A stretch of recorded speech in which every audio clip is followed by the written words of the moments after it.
Aishatu Tsamiya ta samu rauni a shirin wani fim.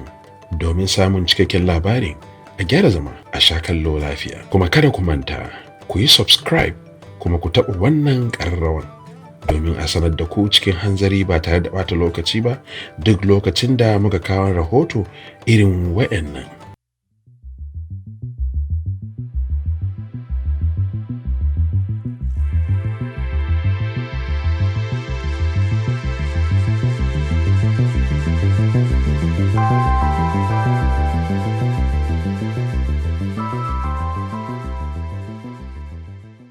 Fitacciyar jaruman nan ta fina-finan Kannywood, Aishatu wacce aka fi sani da Aishatu Tsamiya, ta shaida wa manema labarai cewa babu wani fim ɗin da ta sha wuya na gaske kamar wannan fim ɗin da har ma ta ji rauni.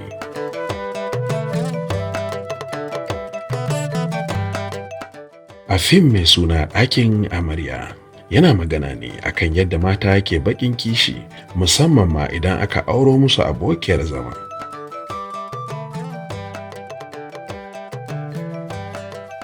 Aishatu Tsamiya ta fito ne a matsayin kishiyar Halima Atete, wacce ita ce uwar gidan Ali Nuhu a wannan fim ɗin.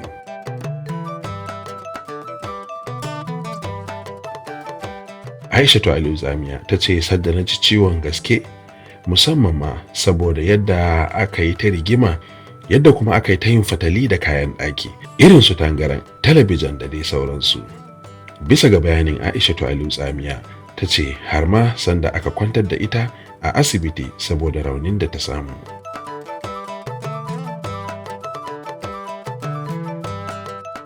Jarumar ta ƙara da cewa tun tana ƙarama take sha'awar fitowa a fina-finan Kannywood saboda suna matuƙar burge ta. A cewarta, na ɗauki fim ne a matsayin sana'a, don haka ina jin daɗin fitowa a cikinsa.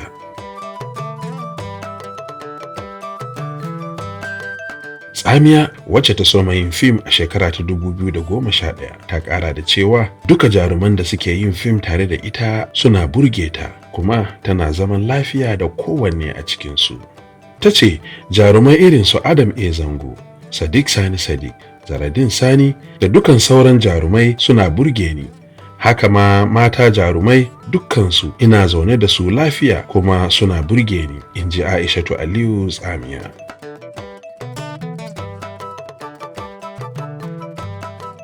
Ta ce ta fara fitowa a fim ɗin Tsamiya ne, shi yasa aka sanya mata wannan sunan Tsamiya. Idan kuna jin daɗin shirye-shirye da muke kawo muku, to kada ku manta, idan ba ku yi subscribe ba to ku yi subscribe kuma ku taɓa wannan ƙararrawan domin a sanar da ku duk yayin da muka saki wani rahoto ko kuma wani bidiyo mai kama da wannan. Mun gode, daga nan Barewa TV muke muku sallama.